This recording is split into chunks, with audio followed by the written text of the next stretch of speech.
I think communication is a bridge between two minds. There's somebody with great technical skill and he's a project manager. And then there's somebody with good skills and great communication and he's a leader. And probably he's the boss of that project manager.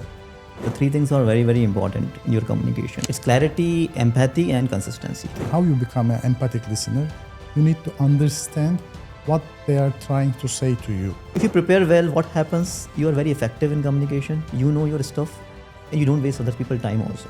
Ahmed here has spoken like a proper construction guy, wearing different hats. Because that's the first thing I think of when I look at a construction guy, he's wearing his hats.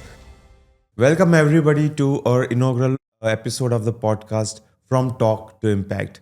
I'm Chirag Mehta, your host, and today we'll be talking about leadership through words. Welcome everybody to this podcast. Today we are talking about something very, very critical and essential.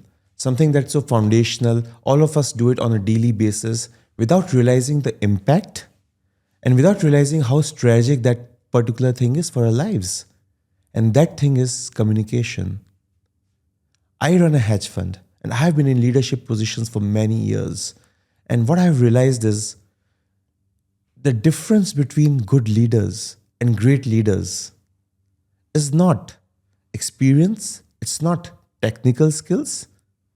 The difference is communication. It's how you conduct yourself. It's how and what kind of authority you can convey with your words.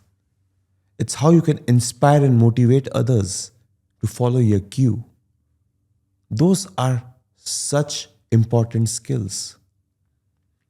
And come to think of it, communication is not even about those boardroom conversations, to be honest. It's more about your day-to-day quality of life, day-to-day conversations you have with your friends, with your family, with your wife, with your kids, with your neighbor. Because communication has a direct correlation to your relationships. And relationships are the foundation to your happiness. So something so core that's impacting your happiness and nobody is teaching it to you anywhere. And trust me, this is a skill that can be learned. And that is exactly what we're going to be talking about here in this podcast today. Here today I have the pleasure to have with me two guests who are at the peak of this skill, who have practiced this for many years. And it's my pleasure to invite Ahmed and Piyush, who will share with them their journeys on how they became more effective communicators, how they became more effective leaders, and hopefully with their words, they will inspire many others who are listening to our podcast today on starting on a journey of more effective and persuasive communication. So with that, and without any further ado, can I request my guests to introduce themselves and quickly tell to the audience about their quick backgrounds. So Ahmed, can you start? Sure. Thanks for that introduction, Chirag, because you mentioned very specific, very strategic keywords for the communication. And today I think we will go in deeper into these points. Just let me introduce myself. I'm Ahmed Turetmish, and I'm the project manager and the managing director of Bright Contracting LLC here in Dubai. Today I'm here because my industry is purely depends on the communication, because it comes from client and it goes to our workers or employees. We are the carrying power. We are carrying this communication power from clients to the employers. That's why I think we have a lot of to talk today and share some. Okay, great. Piyush? Thank you, Chirag, for inviting us here. My name is Piyush Loya. I am a chartered accountant. I have over 2 decades of experience across various industries. I had a privilege of working with Fortune 500 companies, leading organizations, including government-owned, family-owned businesses and public sector companies. Currently, I'm running my consultancy firm, SRC, specializing into CFO services and fundraising. And happy to be here and talk about the communication. Thank you, Chirag. Perfect. So with that, let me start with the conversation for today. And I know I alluded about it that it's just not about boardroom conversations, but the day-to-day interactions. And let's expand on that theme for a minute, right? So when I say something like this, what I really mean is that when you talk about personal conversations, the breadth of that topic is huge. It could be something as simple as you telling your child that, hey, ice cream is not a good breakfast, right? Versus talking to a friend who's going through a rough patch, putting an arm around his shoulder and telling him, hey, everything's going to be okay, right? Now, have you experienced in your own day-to-day conversations how conversation has made you more effective as a person, as a leader, as a friend maybe, as a husband maybe? Can you share some personal experiences and we can talk about how communication has impacted those conversations, those relationships versus what you would have done differently if you were not thinking on those lines with that level of expertise when it comes to conversations and communication? Ahmed, let's start with you. Sure. For me, everything started from the college. I was in the theater club, and on the stage, you have to understand how people gonna act, what they're gonna say, their body language, their voices.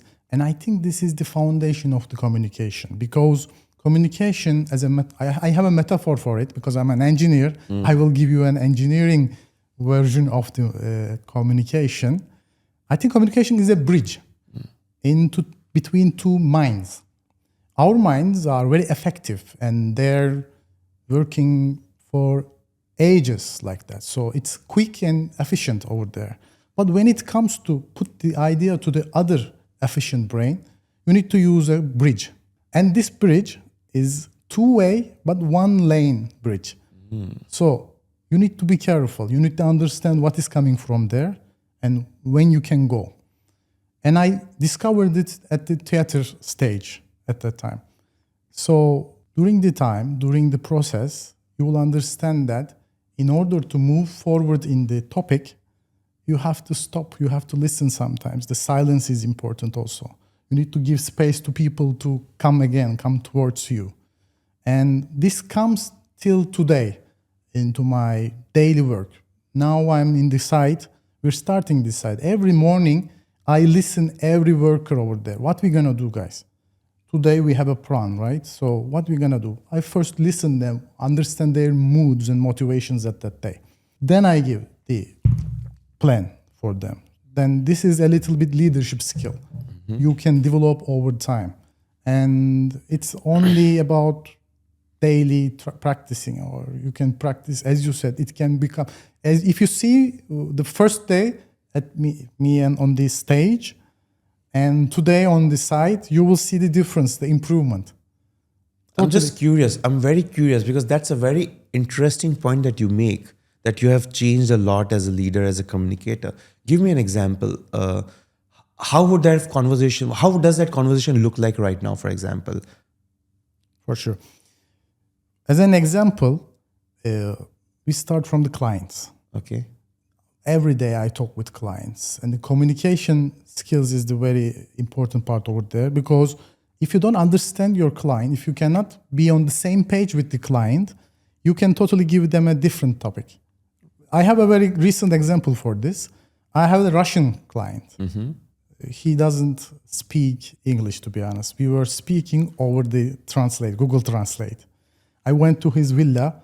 I'm just checking what he needs. Yeah, it's scope. I try to understand scope. We're just writing to each other and showing them, listening them. Actually, we use ChatGPT as a translator too. At the end of week, I prepare a scope to him, and I sent to him. And he got mad because he told me, it is possible, that is possible, that is possible. But when I make the scope, when he checked, he told me, I don't want all of this.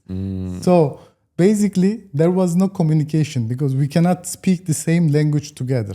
We don't understand here because our culture is also different. So it's hard to understand what really they want. But this doesn't happen with the normal English-speaking clients, for example.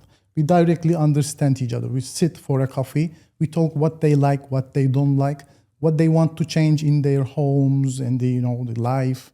So you understand them. If there is no communication, totally it goes to a misunderstanding, and there will be some problems over there. Wow, that's a very interesting point that you make, that just the use of words and the entire structure of the conversation and the communication is different. How powerful are words? Definitely. Crazy. Definitely. Piyush, over to you. So I truly agree with what Ahmed said, and this is a really interesting topic. Communication is not about being on a stage. It's for me. It's how do you connect everyday basis. It is in the simplest things. Like for me, it's like giving instruction to my team or talking to my kids and making sure they know why behind the decisions. Or it may be a simplest thing like negotiating with vendors or resolving any conflict with a vendor. You see all your day-to-day life. So my take is you should know your audience and keep changing your communication mode basis your audience in front, because you cannot have the same sort of communication with different audience, right? But their ability to receive your your message is very maybe different. Very interesting. So that is very important, and honestly, it's so important whether you at a boardroom or you at home talking to your family or simply ordering your dinner at a restaurant. So smallest things, people just take it for granted, right? So your effectiveness comes knowing your audience, how you are communicating, coming to that level, communicating in a very crisp and clear manner. Yeah. No, this is true. In fact, I'll share a personal story as well. So we have a house next to ours. We have very low picket fences, and they have a big, very nice dog. And I love dogs. And this dog jumps over, comes to our house, and I was like, "This is nice. I love to have him in my house, but not without permission, right?" So I go to my neighbor, and I'm like, I can scream at him, shout at him, and obviously he will chain his dog, which is like the worst outcome because nobody wins. But if you talk to him in a very different conversational tone, in a friendly, collaborative tone, he not only appreciated my point, and we were able to resolve it in such a beautiful manner. And I realized that it's just about sometimes just a little change in mindset, and that mindset completely changes the way you're communicating, because it's really not about conflict all the time. And I know you guys are a little bit guilty because you went and started talking about work examples, because work, and I understand work is such a big part of our lives. It just predominates so much of our thinking on a daily basis. But really, it's just so much more than work. Communication is, right, and we do hundreds of communications on a daily basis, out of which probably half of it is in work. The other half is actually outside of work, and that's an aspect that so many people underestimate. And that's fine, but we'll move on to the next question, and that is actually around work. So one of my observations has been, and when I started my career, I started as a junior analyst, and then I grew up and moved up the ranks over the years. And I realized that what I needed to speak and how I needed to speak when I was an analyst versus my communication goals as a CXO are completely different. And I realized that I have to learn and unlearn old speaking habits and learn new speaking habits, bring new elements of conversational skill, communication skill into my, so as to speak, repertoire, right? So just want to understand from you both, do you see, and I know Piyush alluded to it a little bit, that you have to read your audience and you have to tailor your communication a little bit as per that. And that's kind of an example of this. So just elaborate on that point a little bit more, Piyush. How does communication style change as you grow up in your career, so on and so forth? To give example, when I started out, in my leadership journey, in my career, it was in the initial phase, it was like communication is about proving my point. Normally we'll see like right, that's a great point you make, actually. So you will not realize, right? You were in a more of a technicalities silo worker, and then suddenly you get into the leadership journey and you start proving your points. Sooner I realized its communication is not about talking, but more about listening as you start your leadership journey. And I started shifting from giving answers to asking questions, Beautiful. and from explaining everything myself to give others a room. So that's how I started throughout the journey. Bit by bit, day by day, I started learning, observing people, how to, what are the changes are required. So it's not about knowing so much, whatever knowledge you have, it's about how well you can communicate that, convey to other person so that they can understand and act on it. If you see the leadership point of view, the three things are very, very important in your communication. One is the clarity. So the way you are communicating, even non-expert should be able to understand it. Empathy, tune it to what other feels, not only what they hear. It's clarity, empathy, and consistency. Okay, so the 3 points that you're talking about are clarity, empathy, and consistency. The CEC framework from CEC Piyush. framework. Perfect. So, this is so relevant and powerful what you just said. And when I reflect back my own journey, when I started out, it was more about clarity of mind. To be able to frame your thoughts effectively and communicate it out so that others can perceive it and take action on it. And when I grew in my journey, I realized that, hey, now it's not about that. It's about the CEC that you talked about. It's about influencing people to take action. It's about listening to them more than telling them what to do. And the one thing which I could not agree more with you is the fact that it's not about proving your point. You cannot convince anybody.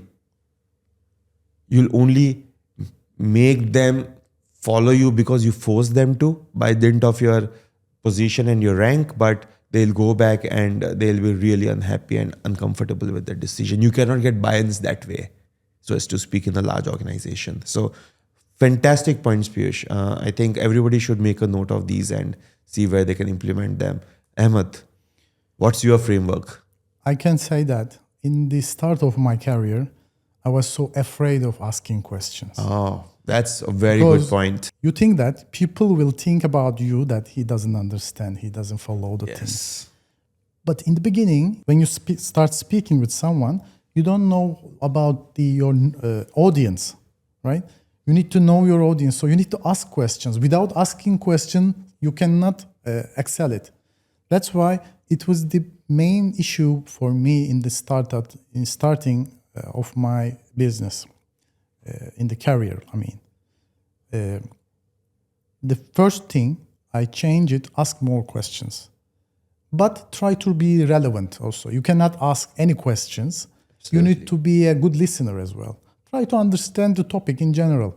And the small parts you don't understand, maybe write down first a little, then ask. Because you will get the answers and you can optimize your work over there. Then I start asking. I become an empathic listener on the way. So becoming an empathic listener is an important thing. How you become an empathic listener?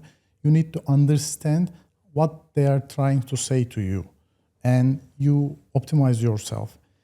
And after a while, I was asking good questions, and it was becoming much more efficient processes. It doesn't have to take that much time to understand. And in my industry, you have lots of different parties, stakeholders. We have some site managers, we have some foremen over there. So your hat changes quickly and your audience changes quickly daily. We start at the office with our project manager, then we go out to the site, we have to talk with the foreman.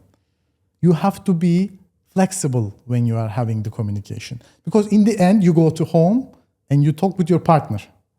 So you see, project manager, foreman, your partner, everybody has a different background, everybody has a different culture level. Sometimes even, for example, our foreman comes from a totally different country. So background and culture, lots of parameters over there.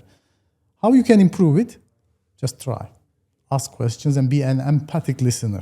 Because if you don't understand them, you cannot talk with them, basically. So throughout my career, I improve my hats. Understand them. Know your customer. Know your audience. Sellers also use that. Right. If they don't know their customers, basically customers are the audience for them. So if you say that know your audience is a much general version of the know your customer. So we have to know our audience by changing our hats, by being flexible and asking good questions. So Ahmed here has spoken like a proper construction guy, wearing different hats. Because that's the first thing I think of when I look at a construction guy, he's wearing his hats. But Ahmed makes an interesting point, and adding to your CEC framework, there's another C that Ahmed is referring to, and that is courage. The courage to ask the right questions. And that is something that's very important. And I have thought about it often. But when you mentioned it is when it really struck me that the underlying trait that we're looking for is courage. Courage actually is a part of strong communication. Not to be afraid to speak what's on your mind as long as you can convey it effectively without being conflicting. So that's a very interesting point that you make. This is great stuff. Good. Thanks, Ahmed, for your point of views. And I'm going to move ahead at this point in time. Those who are in our audience who are listening to us and they're wondering, I know you guys are the masters of this trait, so as to speak. You have been practicing this actively for many years now. But you are not born with this thought, right? That, hey, I have to be an effective communicator. Somewhere in your journey, you realize that there must have been, I'm wondering, let me put it out to you. What was it that made you think that, hey, I have to actively take communication as a skill seriously and work on building this aspect of my repertoire, so as to speak? So what was that trigger moment? Was it one moment, or was this a series of activities that made you start this journey? So Ahmed, start with your personal experiences first, please. To be honest, it was easy for me because I was daily working with the project managers. And I can see how the leader project managers working with us and the people who only have the technical knowledge has the difference. So from the start of your journey, your career, for our industry, you understand how leadership affects the success of the project. So that makes sense after a while. Ahmed, you saw that project manager and that one, and you understand the differences. One of them has a leadership skills with a good communication tools. So he is using his body language, his voice, he listens a lot. He's asking the good questions. He has the courage to talk and ask. He just stand up and refresh people's mind in the morning. So you learn from the masters over there. Then you will see that in your future, if you be a good leader in your team, in your life, you see the happy ending of this project at the end. So that's why it starts from my career in the beginning. I see the good examples and the bad ones to understand why it is very important to be a good leader. So, there's two things that I gathered from what you just said. One thing that we have not talked about till now, touched upon, addressed, and that is body language. And communication is not just words. There's so much more to it. Your body language, for example, and you mentioned it here right now for the first time, and that is so true. I mean, I think I cannot emphasize it enough, but that's a very powerful point that you made there. There are some good signals like body language, pitch of your voice. So you can use different tools. Give us an example. Like if I say, yes, Chirag, we were managing the projects like that. And if I say... Not sounding enthusiastic at all. Yeah, if I don't feel enthusiastic about my work, you will understand. If I say, Chirag, you need to be a good leader. You need to have these pitches because otherwise you won't listen me. You won't do anything. You don't want to connect with my mind. That's why. And if I use my hands, then you will be much more, I will be much more inclusive into our topic. You will feel that I'm living the topic. So if you feel that I'm in the topic, then you have much more possibility to believe me. Because in the end, I want you to believe me on my topic. So I want to win you when we are doing the project. So using these and my pitch, it will much more connected. It will much more connect you to the topic. So the energy, conviction that flows from your body, it's contagious and it shows. It shows your excitement about that issue, right? You feel the excitement as well with me. Yeah. So that's very interesting. So body language is one thing. Another thing that you mentioned that got my attention was the fact that there's somebody with great technical skill and he's a project manager. And then there's somebody with good skills and great communication and he's a leader. And probably he's the boss of that project manager. And that's going back to the point that I started with, that good leaders and great leaders, the difference is just not technical skills but communication. And I think you just re-emphasize that point for all of us. So I think I'm glad that we're on the same page on that one. Definitely. I can say from the side, I can say from the, harsh leadership problems, my journey, I see every day this thing. Yes. You have to be a good communicator. You don't have to know the technicals. Some technical things can be done, after that. But during the journey, during the leading part, you have to be the leader. So clearly your project managers have really hurt you. Too much things happen, I cannot tell you.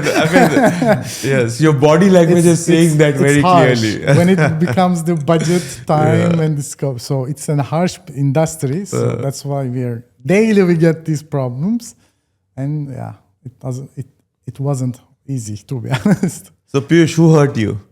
So I give you one example. Early in my career, I observed that two professionals, you see their journey. One is technically very sound, qualified, but silent.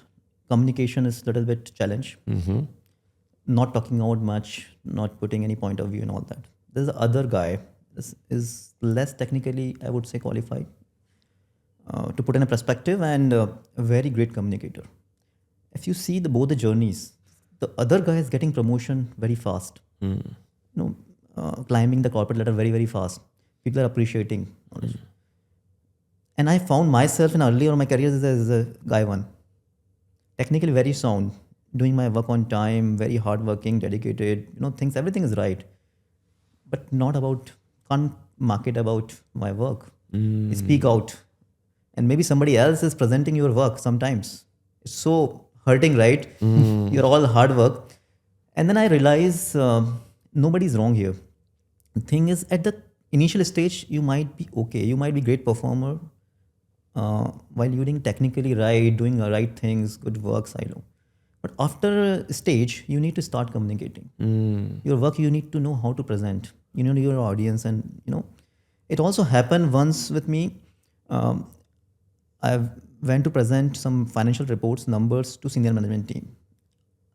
I was so deep into numbers, technically right, but I lost the room. Everyone's face got blank. I could not understand whether I am wrong or right. After the meeting, my colleague told me, you know your number, but they don't. And it hit me hard, very hard. Wow. And from there, I realized you need to know your audience, and you need to how to, make it simple. Whatever you want to communicate, how you can simplify things. So I started putting, less for finance jargon and more into simple languages, more visuals when you're presenting, more kind of a storytelling, not boring numbers. And that's the changes I brought in my communication style. And I think that helped me a lot to change my leadership style. Wow. Very, very powerful example. So less is more. Less is more. And put yourself in your audience's shoes. Yes. Tell me something, Piyush. You talked about the fact that you were not able to market your work effectively at a point in time. And this is such a common problem that so many of us face, right? This is classic office politics. This is 101, right? How did you overcome that challenge? How did you become more effective in terms of marketing your work? That's a life lesson right there for everybody. So, see, first thing is to identify the problem. Once you identify this is the problem, and for me, it's I struggle to find a problem. When I identified this is the challenge, which is stopping you to go ahead. So you have identified the problem, right? The problem is that you're not able to market your work. It's top notch, but you're not able to market it. Yes. How did you? So from this, once identified, I started. It's like I would call it as like for me, it's a fitness. It's not you cannot master in a day.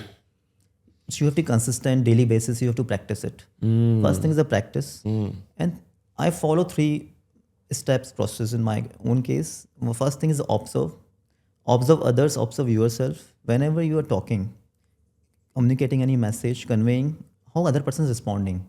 You know how effective you are. There's a observe.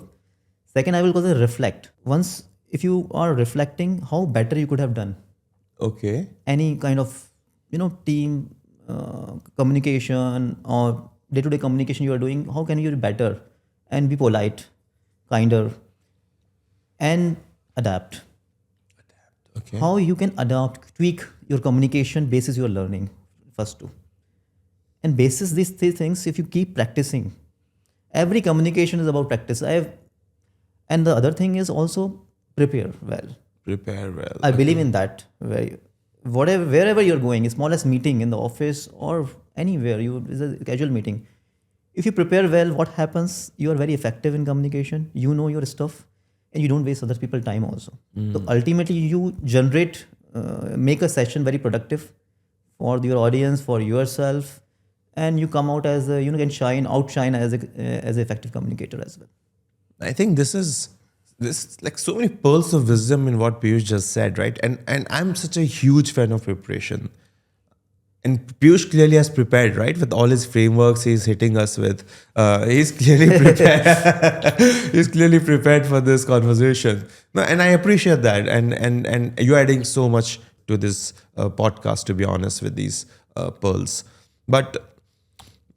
But yeah, preparation is a big one, and let's just extend this theme for a little bit, Ahmed. Right? So we just talked about the fact that how did you start on this journey, right? How did what triggered you to think about communication more seriously, and from there the conversation moved on to how I created a framework Piyush mentioned on continuous learning and improvement, right? So sure, there is one part of the audience which is just starting their journey, and then the second part who is already very mindful about their communication skills, and they're like, okay, how do I hone it further, right? Piyush touched upon it by saying that I reflect and I adapt and I prepare, right? What would your thoughts be on how somebody who is taking communication seriously, who thinks that is something that they need to get even better at, because it's possible to get better at it? What should they do on a daily basis or on a consistent basis? Basically, best thing worked for me to get in touch with the good communicators and make a feedback loop between them. Okay. Because this is which you can improve over time. And if you don't know what you are doing wrong, you cannot improve it. So even you can talk in front of the camera, record yourself, talk about something, bring your friend, talk about something, and watch afterwards. Then you will understand. You will see yourself as a third party. You can talk, in the theater, what we were doing before.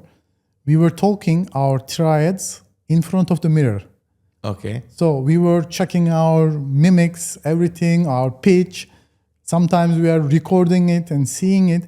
So in order to make these happen, you need a feedback loops. Okay. Of course, before that, as Piyush said, you need to prepare. You need to know who's gonna be there. Because if you become more technical over there, so you can lose them. You may lose them. You need to be technical as much as you need only. And more practice and feedback loops for me. That works for me much better. So you talked about the fact that you should speak with people who are good communicators and you should take feedback from them. Now, how do you create that group? How did you create that group, for example? Yeah. For me, it started with a reading club. A reading club? Yes. You need to join some clubs. Okay. You cannot be alone in this journey, by the way. You need to find someone who is also on the same journey with you. There are some different clubs for this. Definitely, if you just search for it, you will find some local clubs. It can be a reading club. It can be a Toastmasters club. It can be any club, which they're having the same idea over their goal to improve themselves. And, the team becomes, when you do it with a team, it becomes much easier because your motivations go down, your feedback's going up and down, and you can much more place to improve it. For me, and whenever I go any new city or any new place, I look for some like-minded people from our groups, some different websites for that. And if you join there, if you start talking, if you start the communication skills, then you will see, you will improve it much more. It is better without your friends. Friends Without know- the friends. Yes. Okay. Just go for there, have the courage, start talking with other people and try to improve it, because networking, this is the other topic, very important one. Is that how you met your wife? I will, let's say. Not yet. But possibly you can find your wife better than like that, like, normal groups. So I totally suggest people to go out, have courage to talk with other people and understand how they can improve their, communication skills with the feedback loops. No, I think this is fantastic, and we have touched upon a whole host of issues today. And as we move towards the fag end of the conversation, I'll just leave you with one last question. If somebody wants to take communication seriously and he listens to us and he's like, yeah, all of this is making sense and I need to take action around it. In one line, what is that first step? Because the first step is the most difficult. What is that first step that you would recommend them to take? Piyush. I would say don't start speaking in the order thoughts popping in your mind. Structure your thought. Take a second. Take a second, pause, organize, and then deliver the message. Trust me, your audience will thank you for this. Fair enough. Ahmed. I can say that don't worry about it. Nobody is born with it. Nobody is born with it. So you can improve, but you need to start. You need to have the courage to start. I think it's good to not to think too much and start it for this kind of topics. Okay, fantastic. So I think we are almost concluding now. And if I reflect back on the conversations, we touched upon so many powerful things today. We touched upon the CEC framework. We touched upon the importance of body language, tonality, pauses in communication. We talked about leadership styles and how communication and conversation styles change as per leadership. It's about knowing your audience. So many interesting pearls of wisdom that we kind of accumulated today in this conversation. And I hope anybody and everybody who's listening to us today will get something to take out from this limited time that he has spent listening to us. So thank you so much for being wonderful guests, wonderful participants for today's podcast. Thanks for your time. Thanks for sharing your insights. And for our audience, I hope this is something that makes you think at least on the power of communication. And hopefully this will trigger a thought and maybe trigger an action for them to take a positive self-enforcing step in the right direction. If we can do this, I think this was a very successful conversation. Thank you so much once again. Thank you, Chirag, for Thank being you. a Thank you, wonderful Chirag. host.